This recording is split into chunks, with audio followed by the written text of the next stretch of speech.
आप देख रहे हैं मेरा यूट्यूब चैनल एम आई राइट। और आई होप आप सब की स्टडी है ना बहुत अच्छी ढंग से चल रही होगी। मैथमेटिक्स के अंदर जितना हो सकता है कि मैं है ना बेसिक से बेसिक पॉइंट्स को आसानी से समझाने की पूरी पूरी कोशिश कर रहा हूँ। और मेरा बस मोटिव यही है कि मैथ्स में जो बेसिक प्रॉब्लम्स आती है मल्टीप्लिकेशन में, डिवाइड के अंदर, ये सब आसानी से सॉल्व हो जाए, जिससे क्या होगा बड़े से बड़े क्वेश्चंस को करना आसान से सॉल्व कर सकते हैं। अब हम थोड़ा सा आगे अपनी वीडियो को कंटिन्यू करते हैं। पिछली वीडियो के अंदर है ना मैंने स्क्वायर के बारे में आपको थोड़ा सा डिटेल में समझा दिया था कि स्क्वायर को लिखते कैसे हैं, स्क्वायर के ऊपर घात क्या लिखते हैं, और स्क्वायर को लिख और किस किस रूप में बोला जा सकता है। जैसे पावर में भी बोलते हैं, घात में भी बोलते हैं, स्क्वायर में भी बोलते हैं। और उसमें मैंने थोड़ा बहुत है ना आपको है ना मल्टीप्लिकेशन के मेथड भी समझाए थे कि मल्टीप्लिकेशन अपन किस किस तरीके से कर सकते हैं। ठीक है।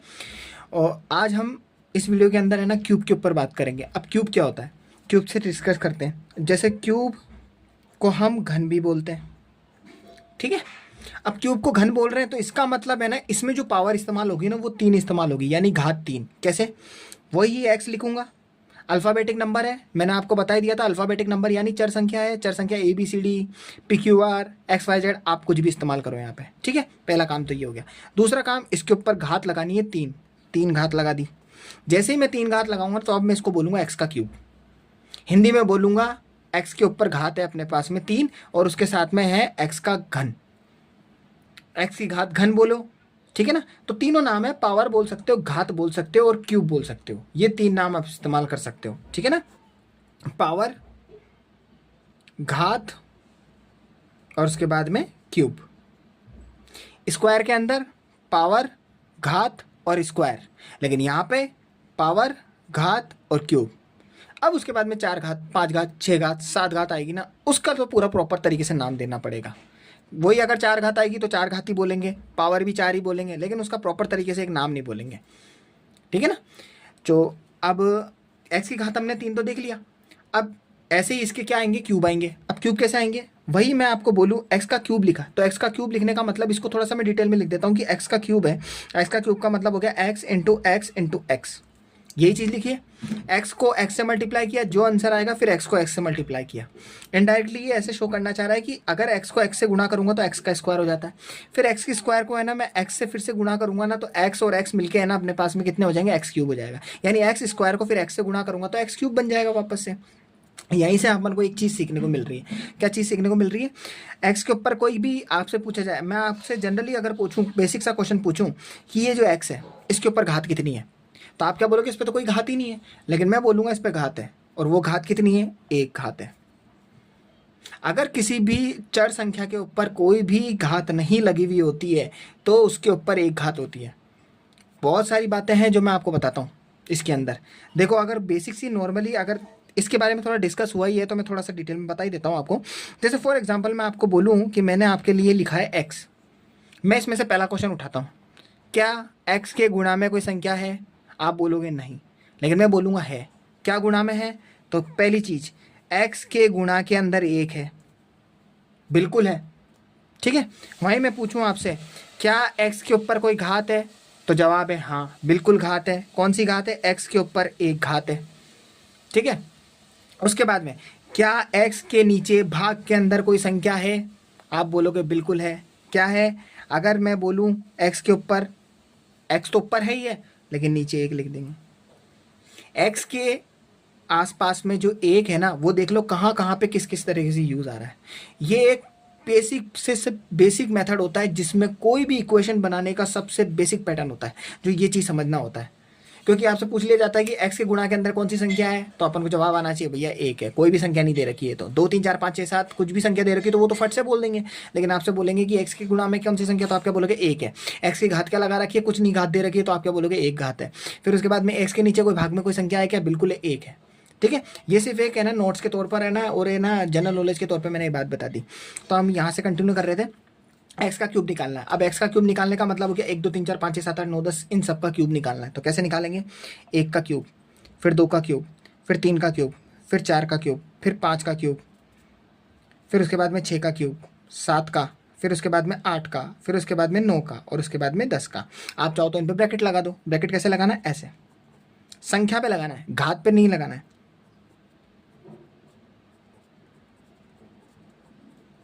ठीक है। अब ये संख्या के ऊपर ब्रैकेट लगा दिया। अब उसके बाद में वही लिखने का तरीका 1 इंटू 1 इंटू 1, क्योंकि घात 3 है तो 3 बार लिखेंगे, घात 4 है तो 4 बार लिखेंगे उसी संख्या को, ठीक है। तो 1 इंटू 1 इंटू 1, ऐसे ही अपने पास में 2 इंटू 2 इंटू 2 हो गया, ऐसे ही अपने पे 3 इंटू 3 इंटू 3 हो गया, और ये कंटिन्यू चलता जाएगा। आंसर लिखते हैं, 1 का क्यूब यानी 1 एकम 1, फिर 1 एकम 1 तो 1 आ जाएगा। 2 दूनी 4, 4 दूनी 8, 3 त्रिका 9, 9 तिया 27, ऐसे अपने पास में 4 चौक 16, 16 चौक 64, ठीक है। उसके बाद 5 चम 25, 25 पंजे 125, ठीक है। फिर उसके बाद में 6 चंग 36, 36 छिंग 216, ठीक है। फिर उसके बाद में 7 का क्यूब निकालेंगे तो 7 7 49, 49 को फिर 7 से गुणा करेंगे तो 343। फिर उसके बाद में 8 का अपने क्यूब निकालेंगे तो 8 8 होता है 64, फिर 64 के अंदर फिर 8 को गुणा करेंगे तो अपने पास में हो जाएंगे 512, ठीक है।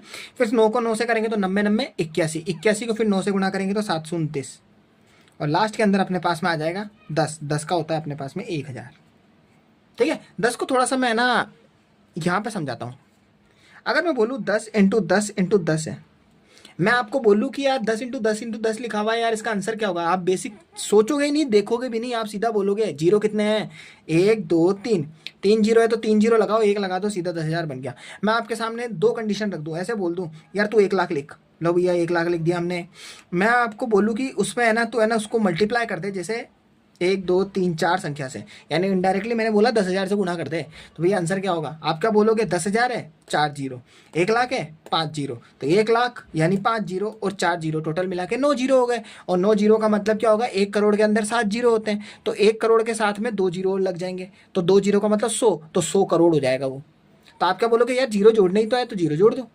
मल्टीप्लाई के अंदर हमेशा ध्यान रखना, समान घात या फिर समान संख्या आपस में जुड़ जाती है। समान घात के साथ साथ में कैसे, क्या, जैसे इनडायरेक्टली मैं आपको बोलूं 2 के ऊपर लगी हुई है 2 घात, गुणा लगी हुई है समान संख्या 2 के ऊपर लगी हुई है जैसे 2 घात, मैं आपको बोलूं कि भैया इसका आंसर क्या होगा, तो आप क्या बोलोगे, भैया दोनों संख्या सेम सेम है ना, दोनों गुणा में है ना, दोनों की घातें जुड़ जाएगी। कैसे जुड़ेगी, 1 2 बार लिखूंगा मैं, दोनों को 2 और 2 को जोड़ दूंगा तो यानी 2 + 2 हो जाएगा, और 2 + 2 होगा तो क्या होगा, 2 की घात 4 हो जाएगी। ये चीज़ है समझनी जो अपन को, ठीक है। इसके ऊपर मैं धीरे धीरे है ना वीडियोस बनाता जाऊंगा, छोटी छोटी बातों के ऊपर में, जो भी है कैसे एडिशन होता है, कैसे प्लस होता है स्क्वायर के अंदर। पहले स्क्वायर को अपन को डिटेल के अंदर समझना और क्यूब को समझना है। क्यूब के अंदर जो जनरल बातें थी ना वो मैंने आपको इसके अंदर बता दी, जो जो जो मेन चीज़ें थी जो क्यूब में। अब जैसे फॉर एग्जांपल मैं बात कर रहा था मल्टीप्लाई के ऊपर और डिवाइड के ऊपर, जैसे पहले सबसे पहले मल्टीप्लाई के ऊपर लेते हैं। मल्टीप्लाई के अंदर अगर मैं बोलूँ कि भैया मल्टीप्लाई में हमने सीखा था कि 2 संख्या का अपन को है ना स्क्वायर निकालना है। तो 2 संख्या का स्क्वायर कैसे निकालना है कि मैंने आपको बता दिया था कि जैसे फॉर एग्जांपल 64 है, 64 को 64 से गुणा करना है, तो मैंने आपको 3-4 तरीके के मेथड बता दिए थे, ठीक है ना। लेकिन अगर मान लो 64 इंटू 64 के साथ में एक और 64 आ जाए तब क्या करोगे आप, इसका मतलब यानी ये बोल रहा है ये 64 का क्यूब निकालना है। बड़ा नंबर आ गया ना, छोटे नंबर में इतने बड़े बड़े नंबर हो जाते हैं। अगर मैं आपको बोलूँ 12 का क्यूब निकालो, 12 के नो भी बहुत बड़ा का नंबर आ जाता है, क्योंकि 12 को 12 से गुणा करेंगे तो 12 का स्क्वायर तो 144 होता है, फिर 144 को भी आप है ना गुणा करोगे 12 से, तो आप सोचो 64 का कितना लंबा चौड़ा आंसर आएगा। वही वाला तरीका है। सबसे पहले आप क्या करो, इसके टुकड़े करो, टुकड़े ये मैंने कर दिए। अब टुकड़े करने के बाद में आप क्या करो, 64 का स्क्वायर निकालो, सबसे बेस्ट है। पहले यहाँ पे आपको स्पीड रखनी तेज। कैसे स्पीड तेज रखनी है, मल्टीप्लाई करने की स्पीड तेज होनी चाहिए, स्क्वायर करने की स्पीड तेज होनी चाहिए। फटाफट आपका आंसर आएगा 60 सेकंड से पहले पहले। कैसे आंसर आएगा, 64 का स्क्वायर निकालना है, यानी 64 को 2 बार गुणा करना है, तो 64 का स्क्वायर निकालो। स्पीड तेज रखनी है, कैसे करनी है फटाफट से देखिए। 64 का स्क्वायर निकालना है, 4 चौक 16, 16 का 6 लिख देंगे, फिर उसके बाद में +1 लिख देंगे, 6 चौक 24, 24 दूना हो गया अपने पास में 48, 48 में 1 जोड़ेंगे तो 49 का 9 लग गया, फिर 4 लग गया, 6 चंग 36 हो गया, 36 में 4 जोड़ेंगे तो अपने पास में 40 हो गया, 40 96 को फिर 64 से गुणा करना है। ये वाली चीज़ होगी ना आपके पास में सामने, फटाफट से 40 96 को 64 से गुणा करना है। बहुत सारे तरीके मेरे पास में इसको करने के, मैं 4000 में से है ना प्लस को 96 कर दूं या फिर कैसे भी करूं, लेकिन मैं क्या करूंगा फटाफट से क्या करूंगा, 40 96 और ये 64, ये मैं सिर्फ आपको लिखने के लिए यहाँ लिख रहा हूँ, वरना मैं तो सीधा डायरेक्ट करता। यहाँ कैसे करूँगा, मैं 64 को 6 बार गुणा करूँगा, 64 को 9 बार करूँगा, 64 को 4 बार करूँगा। 2 स्टेप में खुद फास्टली चलने, कैसे चलने, या 64 है ना तो ये 64 को 6 से गुणा करते हैं, 6 चौक 24 हो गया, 24 का 4 हो गया, फिर उसके बाद में 2 लिखा, 6 संग 36 हो गया, 36 और 2 हो गया अपने पास में 38, 38 हो गया, तो यानी 384, 84 का 4 यहाँ पे लिखूंगा, और ये जो 38 होगा ना, इस 38 को इसके ऊपर लिख दूंगा।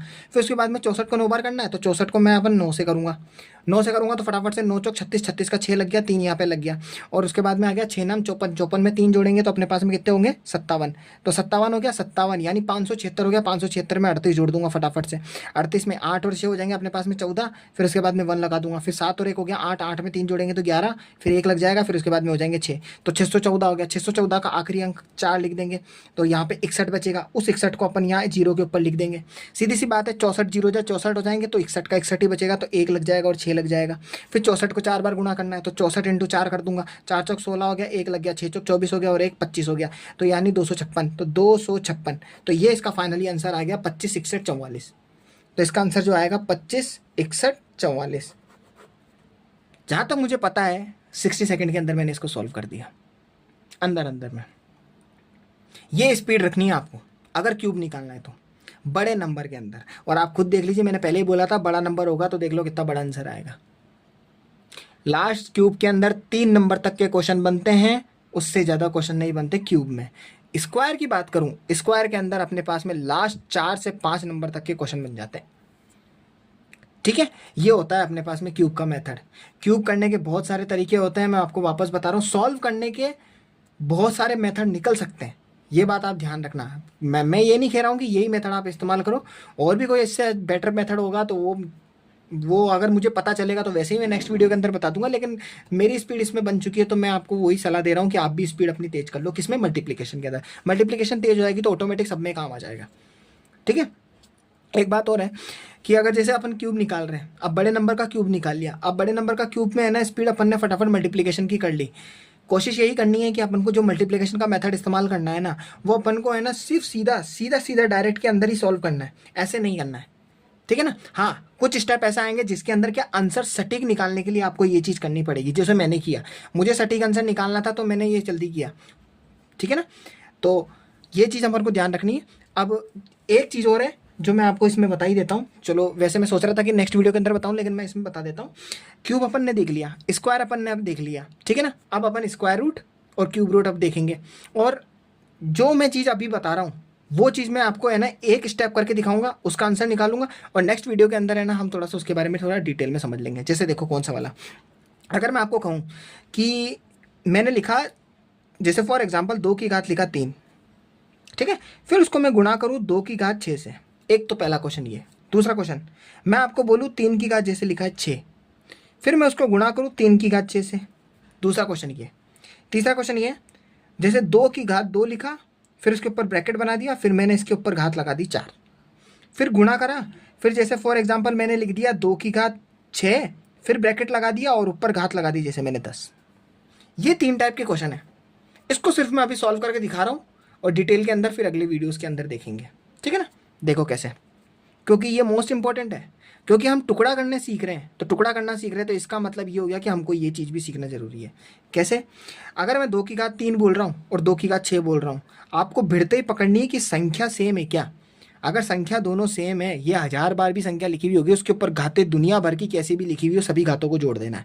इसका मतलब नियम ये बोलता है, संख्या दोनों सेम है, उसके ऊपर जो घातें होगी वो जुड़ जाएगी। किसमें? गुणा में, गुणा में, गुणा में। मैं बार बार रिपीट कर रहा हूँ, गुणा में, गुणा में, गुणा में समान संख्या की घातें जुड़ जाती हैं।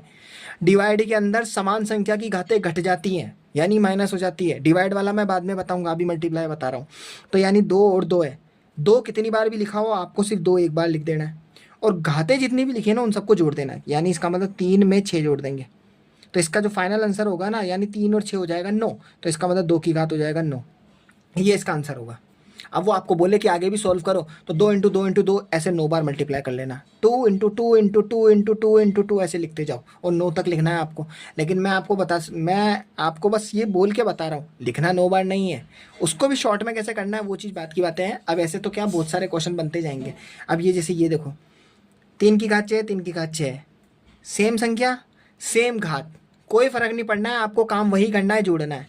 संख्या लिख देनी है 3, 6 और 6 लिखा हुआ है तो 6 और 6 दोनों को जोड़ देना है, तो 6 प्लस 6 हो जाएगा, यानी 3, और 6 और 6 हो जाएगा 12, तो 3 की घात 12 हो गई। ठीक है, अब इसको सॉल्व करते हैं। इसके अंदर देखो घात के ऊपर घात है, तो घात के ऊपर घात का मतलब क्या हुआ, इसका मतलब ये संख्या, इसको हम पहले सॉल्व कर सकते हैं, अपने पास में ऑप्शन है। कैसे, 2 का स्क्वायर है, 2 का स्क्वायर हमें पता होता है 4 होता है, फिर 4 के ऊपर 4 घात है, इसका मतलब 2 के घात है अपने पास में 6, यानी 2 इंटू 2 इंटू 2 ऐसे कर करके 6 बार में लिखा हुआ है। फिर जो आंसर आएगा उसके ऊपर घात है 10। तो इससे बाहर निकलने सबसे बेस्ट तरीका क्या है, आप क्या करो, घात को घात से गुणा कर दो। ध्यान रखना, घात के ऊपर अगर घात होती है तो गुणा हो जाती है। कैसे, 2 का 2 ही रहेगा, ये जो 2 होगा ये 4 से गुणा हो जाएगा, तो यानी 2 गुणा 4 हो जाएगा, गुणा। ऐसे यहाँ पे ये 2 का 2 ही रहेगा, लेकिन 6 और 10 है ना, दोनों के दोनों गुणा हो जाएंगे। ये घात के ऊपर घात का मेथड है। यहाँ पे सिर्फ एक ही घात थी, इसलिए अपन दोनों को जोड़ा। वही काम अपन यहाँ पे भी करेंगे। कैसे करेंगे, 2 को 4 से गुणा करेंगे तो 2 की घात हो गया 8, गुणा 6 को 10 से गुणा करेंगे तो 2 की घात हो गया 60। अब वही स्टेप जो आपने ये पहले और दूसरे क्वेश्चन में किए थे वही काम कर दो। समान संख्या है, घातें अलग अलग है, दोनों को जोड़ दो, तो यानी 2 आ जाएगा अपने पास में, और 2 के ऊपर 8 और 60 है, दोनों जुड़ जाएंगे, तो 8 + 60 हो जाएंगे, और यहाँ पे आंसर हो जाएगा 2 की घात 68। ठीक है, ये बस मैंने एक शॉर्ट में थोड़ा सा समझा दिया, ये 3 क्वेश्चन थोड़े से मैंने बता दिए। ये इसलिए बताया मैंने क्योंकि अभी थोड़ा सा है ना, इसको आप है ना देख लोगे ना, तो अगले जो क्वेश्चन होंगे ना वो धीरे धीरे स्टेप बाय स्टेप चलेंगे ना, तो आपको नोटिस हो जाएगा हाँ यार ये पिछले वीडियो के अंदर अपन ने देखा था। ठीक है, तो आज की वीडियो के अंदर बस इतना ही। अगली वीडियो के अंदर है ना मैं अब है ना वर्गमूल और घनमूल इनके बारे में डिस्कस करूँगा। ठीक है, तब तक के लिए गुड बाय।